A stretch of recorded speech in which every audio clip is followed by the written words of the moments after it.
오늘 말씀은 큰 바람과 바다를 잔잔하게 하신 예수님,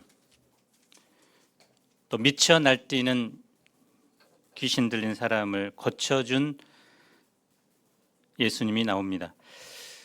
제자들은 이 사건을 통해 예수님에 대한 새로운 눈을 뜹니다.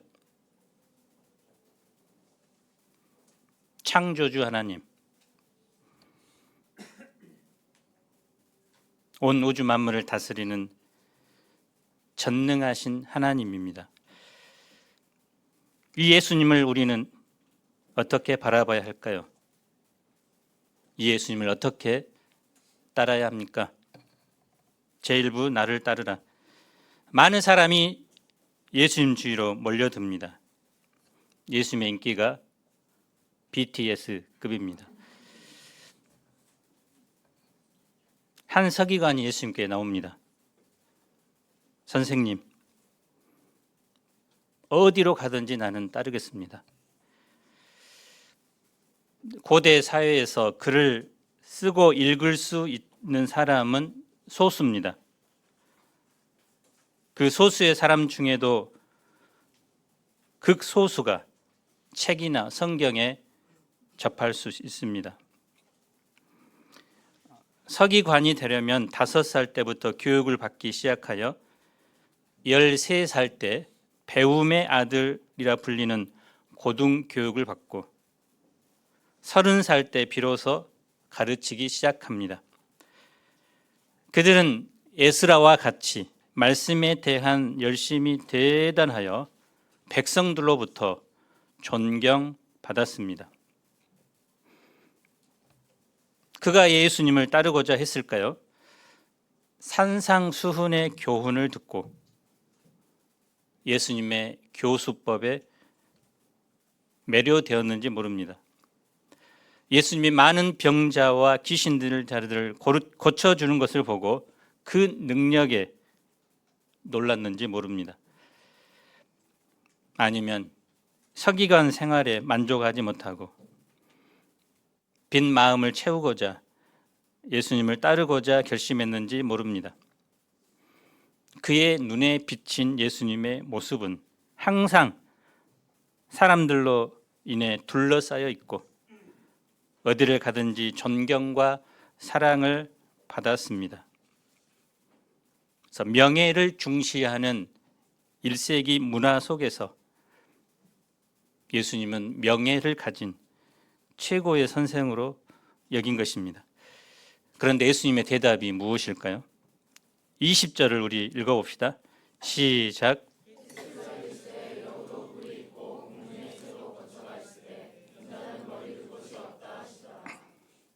서기관의 뜨거운 열정에 찬물을 끼얹는 대답입니다. 어부나 세리, 대목군으로 구성된 제자 그룹에 화려한 경력의 서기관이 들어오면 제자 공동체 수준이 올라갑니다. 예수님은 베드로를 나를 따라오라. 내가 너희를 사람을 낚는 어부가 되게 하리라고 비전 가운데 부르셨습니다. 그런데 왜 서기관에게는 까칠하게 대합니까? 풀꽃 시인 나태주의 행복이라는 짧은 시가 있습니다.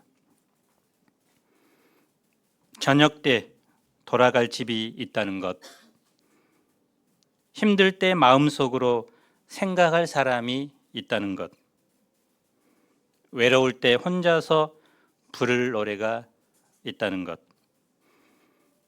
첫 번째 연애, 저녁 때 돌아갈 집이 있는 사람의 소박한 행복을 말합니다. 사람은 누구나 이 땅에서 편안하게 쉴 수 있는 안정된 집을 얻고자 합니다. 결혼하는 신혼부부의 제1순위 꿈은 내 집 마련이죠. 한국 사람은 거의 집에 대한 열망이 집착 수준입니다. 그런데 예수님은 인자는 머리 둘 곳이 없다라고 말씀합니다. 머리 둘 곳, 안식할 집이나 안정된 거처를 말합니다. 예수님께서 세상에 사시면서 편안히 머물 집이나 안락한 삶을 누릴 공간이 없었다는 뜻입니다. 짐승 중에서도 가장 안정되지 못한 여우에게도 쉴 수 있는 안식처가 있고 날아다니는 공중의 새까지도 보금자리가 있습니다. 그런데 예수님은 머리 둘 곳 없이 사셨습니다. 길이나 들 그리고 바닷가에서 말씀을 가르치셨습니다. 찬 이슬을 맞으며 밤새도록 기도하셨습니다. 무엇보다 예수님은 장차 사람들로부터 멸시와 저런 고난을 받고 십자가의 길을 걸어가야 합니다. 그래서 예수님은 자기를 따르는 제자들에게 아무든지 나를 따라오려거든 자기를 부인하고 자기 십자가를 지고 나를 따를 것이니라라고 말씀합니다. 사람들은 예수님을 따르면서 예수님으로부터 무언가를 얻고자 합니다. 예수님을 통해서 질병을 고침받고 시험에 합격하고 직장을 얻고 사업에서 성공하고 또 배우자를 얻기를 바랍니다. 여기까지는 그나마 괜찮습니다. 많은 사람이 조금 은혜를 받고 잠깐 즐거워하다가 어느 정도 선에서 손해가 될 것 같으면 더 이상 예수님을 따르지 않습니다. 예수님의 제자로 살기보다는 과거 예수님을 믿지 않던 때와 같이 자유롭게 마음대로 원하는 대로 살고자 합니다. 한 교회에 정착해서 그곳에서 직분과 사명을 감당하는 제자가 아니라 이곳저곳 좋은 상품만 찾아다니는 고객 신자가 많습니다. 예수님 안에서도 고생하며 살기보다는 이왕이면 풍요를 누리면서 예수님을 따르고자 합니다. 그런데 예수님을 따르는 길은 우리에게 편안함이나 세속적 보장을 약속하지 않습니다. 때로는 예수님을 따르는 삶을 사느라 삶의 불안정과 불편함, 고난이 닥칠 수도 있습니다. 우리 우간다 선교사님들은 한국에도 집이 없습니다. 팔았습니다. 우간다에서 살고 있는 집도 자기 집이 아닙니다. 오직 하나님 나라의 영원한 거처를 소망하며 삽니다. 예수님을 사랑하기 때문에 또 주님께서 맡겨주신 그 사명을 감당하기 위해서 자기의 모든 것을 버리고 주님을 따르는 사람들입니다. 이분들의 삶이 어리석죠.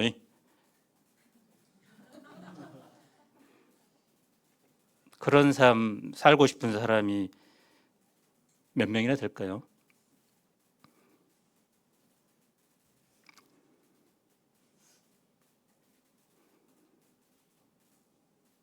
사람의 눈으로 보면 정말 어리석습니다. 그러나 하나님의 눈으로 보면 그분들의 수고와 헌신은 정말 아름다운 것입니다. 천국에서 가장 좋은 것으로 갚아주실 것입니다. 제자는 예수님을 위해 모든 것을 버릴 수 있는 사람입니다. 그리고 제자는 예수님이 말씀하시면 모든 것을 할 수 있는 사람입니다. 예수님을 배우고 그분이 맡겨주신 사명을 감당하는 제자의 삶이야말로 이 땅에서 가장 가치 있고 아름다운 삶입니다. 그것을 안다면 그 아는 대로 살아갑시다. 21절을 봅시다. 제자 중 한 사람이 예수님께 나와 간청합니다. 주여, 내가 먼저 가서 내 아버지를 장사하게 허락하옵소서. 부모의 장례를 치르는 것은 당시나 지금이나 자식된 도리로서 중요한 일입니다. 유대 사회에는 10계명 중 내 부모를 공경하라는 제5계명의 영향으로 아버지를 장례하는 것을 매우 중요시 여겼습니다. 아버지가 돌아가셨을 때 장례에 참석하지 않으면 10계명을 위반한 것으로 간주했습니다. 탈무드에 따르면 죽은 친척이 있는 자는 쉐마를 암송하는 일과 토라에서 언급한 모든 명령에서 면제된다고 말합니다. 그래서 한 제자가 내가 먼저 내 아버지를 장사하게 허락해 달라는 것은 지극히 당연한 요구입니다. 엘리야 선지자는 그의 제자인 엘리사에게 자기를 따르기 전에 부모에게 작별 인사를 하도록 허락합니다. 그런데 예수님은 이 제자에게도 매정하게 말씀합니다. 22절을 읽어봅시다. 시작.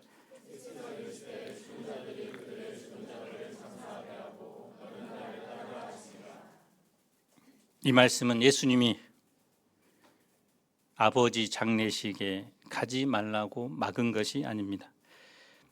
예수님은 그에게 제자의 삶의 우선순위를 가르치신 것입니다. 그가 누굽니까? 한 아버지의 아들이죠. 동시에 예수님께 부름받은 제자입니다. 이 두 가지 정체성 중에서 그는 아직 제자의 삶의 우선순위를 분명히 세우지 못하고 주님을 따릅니다.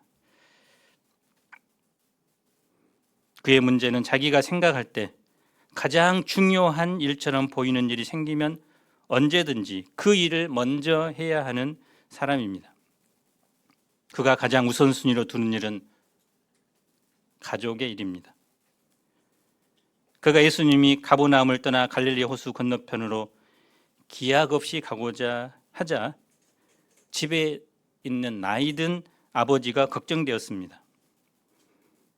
그는 먼저 아버지를 섬기다가 돌아가시면 장례까지 치른 후 그 후에 예수님을 따르겠다고 생각합니다.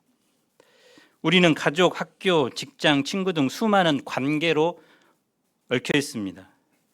그런 관계가 제자의 삶과 충돌할 때가 있습니다. 그런데 아버지 장례가 끝나면 어머니 장례도 있고 장례식뿐만 아니라 결혼식, 회식, 중요한 모임들은 수도 없이 이어집니다. 그런 관계 때문에 예수님의 제자로 사는 것을 뒤로 미룬다면 시간이 지나고 여유가 생긴다고 해서 제자로 살 수 있는 것이 아닙니다. 예수님은 분명하게 죽은 자들이 그들의 죽은 자들을 장사하게 하고 너는 나를 따르라 라고 말씀합니다. 영적으로 죽은 사람들이 육체적으로 죽은 자들에게 해줄 수 있는 최고의 섬김은 장례식입니다. 그러나 예수님의 제자는 예수님을 통해서 구원과 생명과 영생을 얻은 사람입니다. 생명에 속한 자들입니다. 예수님을 따르는 것이 이 세상의 그 어떤 일보다 크고 중요한 일이요 먼저 감당해야 할 것임을 알아버린 사람입니다. 예수님을 따르는 것은 죄로 죽어가는 영혼을 구원하는 일이요 이 땅에 하나님의 나라를 확장하는 일에 참여하는 일입니다. 그래서 제자는 예수님을 따르는 일에 삶의 분명한 우선순위를 가지고 살아야 합니다. 중요한 선택의 순간에 내가 무엇을 선택하고 따르는가 보면 그의 가치관이 나타납니다. 요즘 사람들의 가치 기준은 돈입니다. 연봉이 많은 그것이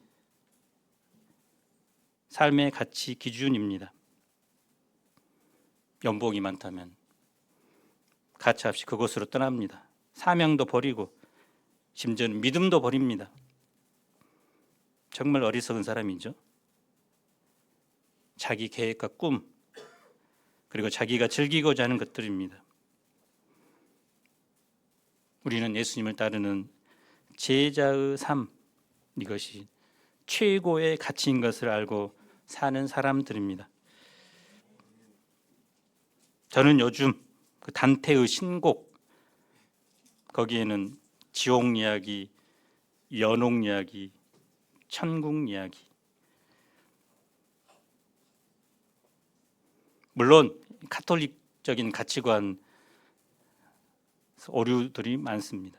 그러나 세상에서 돈을 최고의 가치로 여기는 사람들, 또 정욕을, 자기 꿈을, 계획을 가치로 여겼던 사람들이 그 주옥에서 얼마나 그 고통스럽게 하나님의 징벌을 받으며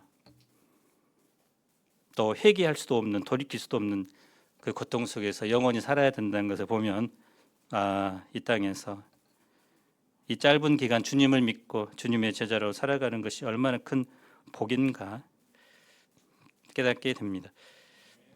예수님을 배우고 예수님께서 주신 사명을 최고의 가치로 여기고 그것을 위해 자신의 인생을 드리는 사람이 우리도 되기를 기도합니다. 제2부 예수님을 따르라. 예수님은 갈릴리 호수 건너편으로 가시고자 제자들과 함께 배에 오릅니다. 하루 종일 말씀을 가르치고 사람들을 섬긴 예수님은 너무 피곤해서 금방 주무셨습니다.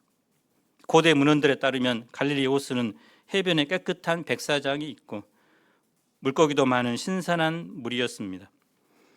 호수의 낮은 수면은 연중 원화한 기온을 제공했고 사람들이 집 밖에서도 잠을 잘 수 있도록 환경을 예비해 주었다고 합니다. 하지만 호수 표면보다 훨씬 높은 이 동서 양쪽의 산맥으로 인해 봄과 가을에는 악명 높은 동풍이 거세게 불기도 했다고 기록되어 있습니다. 제자들은 오랜만에 휴가를 생각하면서 콧노래를 부르며 노를 졌습니다. 배를 저가자 험한 물결 건너 저편 언덕. 노래가 끝나기 전에 갑자기 노래 가사말처럼 큰 물결이 일어나기 시작합니다. 집채만한 파도가 뱃전을 때리고 배에 물이 가득하게 됩니다. 조금 전 여유와 평안은 사라지고 제자들은 이제 풍랑과 사투를 벌입니다. 어부 생활로 다져진 베드로는 수제자답게 제자들을 독려하며 닻을 내리고 신속히 빠져나가고자 합니다. 다른 제자들도 신발을 벗어 열심히 물을 퍼냅니다. 하지만 젖먹던 힘까지 다해 풍랑과 맞서 싸웠지만 역부족입니다. 배는 이제 침몰 직전입니다. 캄캄한 바다에서 공포에 질린 제자들은 그제서야 예수님을 깨우면서 부르짖습니다. 주여 구원하소서, 우리가 죽겠나이다. 잠에서 깨어난 예수님이 어떤 말씀을 하시죠? 오메, 겁나 미안하다. 아이고, 내가 세상 모르고 자버렸네. 이렇게 사과를 한 것이 아니죠. 26절 상반절을 봅시다. 어찌하여 무서워하느냐? 믿음이 작은 자들아, 미친 듯이 몰아치는 풍랑 앞에서 무서워하지 않을 사람이 몇이나 될까요? 그런데도 예수님은 제자들에게 믿음이 작다고 책망합니다. 예수님은 제자들이 자신이 주무시는 상황 앞에서도 모든 환경을 알고 통제하고 계시고 제자들을 가장 안전하게 지키고 보호하실 것을 믿기를 원했던 것입니다. 본문과 비슷한 상황이 사도행전 27장에 나옵니다. 사도 바울이 죄수의 몸으로 배를 타고 로마로 갑니다. 지중해에서 유라굴로라는 큰 광풍을 만납니다. 14일 동안 해도 별도 보지 못하고 먹지도 못하고 이제 살아날 가능성이 전혀 없습니다.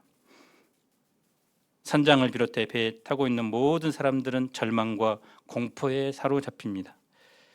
이때 바울이 그들에게 말합니다. 내가 섬기는 하나님의 사자가 어젯밤에 내 곁에 서서 말하되 바울아 두려워하지 말라. 내가 가이사 앞에 서야 하겠고 또 하나님께서 너와 함께 항해하는 자를 다 내게 주셨다 하였으니 그러므로 여러분이여 안심하라. 나는 내가 말씀하신 그대로 되리라고 하나님을 믿노라.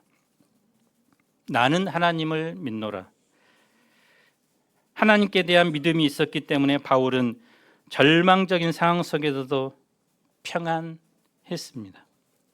바울의 그 믿음대로 그 배에 타고 있었던 276명이 모두 안전하게 구조되었습니다. 갈릴리 호수에서 큰 풍랑을 만난 제자들의 모습은 우리 인생 여정을 보여줍니다. 인생은 바다 이편에서 저편으로 건너가는 항해와 같습니다. 순풍에 돛단 듯이 평탄할 때도 있지만 먹구름이 끼고 비가 오고 폭풍이 몰아치는 것 같은 위기를 만나기도 합니다. 믿는 자도 예외는 아니죠. 갑작스런 사고, 질병의 폭풍을 만납니다. 사랑하는 사람을 잃기도 합니다. 시험에 실패, 지진과 같은 자연재해를 만납니다. 7.5 규모 강진이 일어난 베네수엘라는 보도에 의하면 사망자가 10만 명 이상이 될 것으로 예상합니다. 안타깝게도 베네수엘라 유배 후에 기도의 어미인 마리솔 목자, 그래서 이분은 매주 토요일이 되면 교회에 나와서 금식 기도를 한다고 합니다. 다음 날 있을 예배를 위해서 금식하며 기도하고 또 양들 초청을 위해서 기도했다고 합니다. 근데 이제 4층 건물 중에 3층이 자기 집인데 완전히 이제 무너짐으로 인해서 지금 연락두절 상태입니다. 그래서 마리소 목자를 위해서 기도해 주시고요. 또 베네수엘라 동역자들에게 하나님의 위로와 또 부활의 신앙을 던지도록 기도해 주시기 바랍니다. 그래서 풍랑이 닥쳐올 때 연약한 인간의 한계가 적나라하게 드러납니다. 우리는 내 인생의 항로에 풍랑이 없기를 바라지만 사실은 그 풍랑이 믿음을 체험하고 신앙을 성숙하게 만드는, 마치 뒤에서 앞으로 안전한 목적지에 가도록 하시는 하나님의 숨겨진 사랑의 손길입니다. 찬송가 413장 내 평생에 가는 길에 가사를 지은 스패포드는 현대판 욥으로 불립니다. 그는 시카고 대화재로 인해 전 재산을 잃어버립니다. 바로 그 시각 부인과 4명의 자녀는 배를 타고 프랑스로 갑니다. 그런데 그때 배 사고를 당합니다. 침몰 직전 부인은 내 아이와 함께 하나님께 기도합니다. 부인은 내가 죽더라도 이 아이들을 살려달라고 간절히 부르짖습니다. 나중에 구명정에서 살아서 깨어난 그녀는 이제 실신합니다. 4명의 아이가 파도에 휩쓸려 실종되었기 때문입니다. 그녀는 충격으로 정신병원에 입원합니다. 그리고 이 소식이 스패포드 교수에게 전해집니다. 그는 부인을 만나러 가는 길에 같은 항로의 배를 타고 갑니다. 날씨가 구름 한 점 없이 너무나 좋습니다. 어느 날 갑판에서 선장이 그에게 말합니다. 교수님, 바로 이곳이 사고로 인해 교수님의 자녀들이 사라진 곳입니다. 그때까지 평안함을 유지하던 스패포드의 마음속에 커다란 파도가 일어나기 시작합니다. 그는 슬픔에 젖어 부르짖습니다. 나는 전심으로 주님을 섬겼습니다. 그런데 왜 내게 이런 일이 일어납니까? 도대체 하나님은 그때 어디 계셨습니까? 그는 선실에 틀어박혀 두문불출합니다. 모든 사람이 걱정합니다. 절망하고 탄식하는 그에게 갑자기 놀라운 주님의 임재가 임합니다. 황혼이 기울 무렵 그가 밖으로 나옵니다. 모두가 그의 상태가 궁금해서 다가옵니다. 그는 빛나는 얼굴로 그를 기다리고 있는 사람들에게 한 장의 종이를 꺼냅니다. 그것이 413장 내 평생에 가는 길의 가사입니다. 우리 한번 1절을 함께 불러봅시다.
현재 고난의 바다 한가운데 있는 분도 있을 것이고 과거 고난의 바다를 지나온 분도 있을 것입니다. 앞으로 많은 고난의 바다를 건너야 할 분도 있을 것입니다. 그런데 우리가 잊지 말아야 할 한 가지 사실은 그 고난의 한 가운데서도 주님이 언제나 너와 함께 하신다는 사실입니다. 그 예수님을 바라보면 우리는 고난의 바다를 넉넉히 건너가게 하십니다. 그리고 나를 순금과 같은 믿음의 사람으로 빚어 주십니다. 26절 하반절을 봅시다. 곧 일어나사 바람과 바다를 꾸짖으시니 아주 잔잔하게 되거늘. 꾸짖는다고 잔잔해지네요. 바로 이 예수님이 하나님이십니다. 이 예수님이 창조주 하나님이십니다. 그 광경을 지켜보던 제자들의 반응이 무엇입니까? 27절을 읽어봅시다. 시작.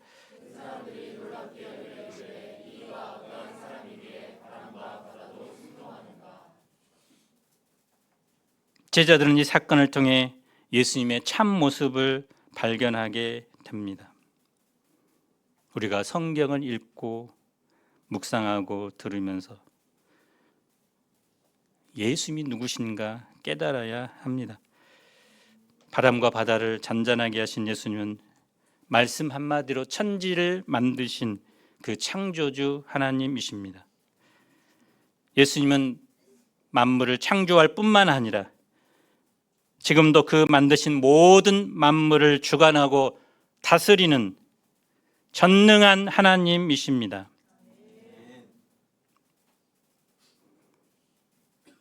그 하나님을 바라보십시오. 그 하나님께서 언제나 나와 함께 계십니다. 예수님과 제자들이 풍랑을 헤치고 가다라 지방에 도착했습니다. 누가 맞이합니까? 귀신 들린 자 두 사람이 무덤 사이에서 나와 예수님 일행을 맞이합니다. 그들은 몹시 싸나워서 아무도 그 길로 지나갈 수 없을 지경입니다. 그들은 예수님을 보자마자 소리 지릅니다. 하나님의 아들이여, 우리가 당신과 무슨 상관이 있나이까? 때가 이르기 전에 우리를 괴롭게 하려고 여기 오셨나이까? 귀신들도 영특하죠. 예수님에 대해서 두 가지 사실을 정확히 알고 있습니다. 하나는 예수님이 하나님의 아들이라는 것입니다. 다른 하나는 때가 이르면 자기들이 하나님의 아들에게 심판을 받게 된다는 사실입니다. 이것 때문에 사탄과 귀신들은 그 날이 오기까지 어찌하든지 사람들을 미혹하게 하고 죄를 짓게 하고 자기들과 함께 영원한 심판에 떨어지게 하고자 힘씁니다. 그들은 예수님께 한 가지 요구를 더 합니다. 32절을 봅시다. 만일 우리를 쫓아내시려면 돼지떼에 들여보내 주소서. 예수님이 허락하자 귀신이 나와 돼지에게로 들어갑니다. 풀밭에서 평화롭게 놀던 돼지들이 비탈로 내리달아 바다에 들어가 몰사합니다. 예수님은 돼지를 희생시킴으로 귀신 들린 영혼을 구원해 주셨습니다. 예수님은 자연계뿐만 아니라 영적 세계를 다스리는 권세자가 되십니다. 돼지 치기들이 시내에 들어가 이 모든 일을 고합니다. 온 시내가 예수님을 만나려고 옵니다. 귀신 들린 사람이 온전해졌습니다. 예수님은 가다라 지방의 문제와 둘을 사람답게 만들어 놓았습니다. 이 얼마나 놀라운 일입니까? 덩실덩실 춤을 추며 기뻐해야 마땅합니다. 하지만 사람들은 한 영혼이 얼마나 귀하고 소중한지 몰랐습니다. 귀신 들린 사람들이 건강하게 된 것보다 돼지 떼를 잃어버린 것에 더 관심이 있었습니다. 떼라고 불리는 이 돼지의 수는 수십 마리 정도가 아닙니다. 마태복음은 그 돼지 숫자를 밝히지 않지만 마가복음에서는 거의 2,000마리였다고 말합니다. 찾아보니까요, 한국에서 출하되는 돼지 한 마리 가격이 60만 원 정도라고 하는데 2,000마리면 12억의 손해를 당한 것입니다. 여러분도 12억의 손해를 당하면 이런 반응 보이겠죠? 좀 이해가 되죠? 하지만 그들은 물질에 대한 손해 의식 때문에 영적 눈이 막혀 버렸고 예수님을 알아보지 못했습니다. 예수님은 누굽니까? 바람과 바다와 귀신을 다스리는 창조주 하나님, 전능한 하나님입니다. 그 예수님을 우리는 어떻게 바라보고 따라야 할까요? 이제 내가 추구하고 좋아하는 것보다 예수님을 배우고 또 주님이 내게 부탁한 생명 살리는 사명을 최우선순위로 여기고 따르는 제자의 삶을 살기를 기도합니다. 여름 수양회가 이제 한 달 앞으로 다가왔죠. 수양회를 위해서 우리가 합심하여 기도하고 또 각자에게 맡겨주신 프로그램을 최선을 다해서 준비하고 무엇보다 한 영혼을 초청하여 그 영혼 예수님을 만나고 변화되는 놀라운 천국 잔치가 되기를 간절히 기도합니다. 기도하겠습니다. 주님은 바람과 바다를 잔잔하게 하시고 또 귀신 들린 자를 온전하게 하시는 창조주 하나님, 전능하신 하나님이십니다. 이 예수님의 부름을 받은 우리가 얼마나 존귀하고 엄청난 부르심과 사명을 받았습니까? 우리가 그 무엇보다 이 주님의 부르심을 귀하게 여기고 이제 예수님을 따르며 또 주님을 따르는 일을 최우선순위로 여기고 살아가는 주님의 종들 되도록 축복해 주시기를 기도합니다. 인생의 풍파와 고난 앞에서 절망하지 않고 우리와 함께 하시며 그것을 통해 주님을 배우며 우리의 믿음을 성숙하게 하시는 이 하나님의 놀라운 은혜를 체험하며 살아가게 하옵소서. 예수님 이름으로 기도합니다. 아멘.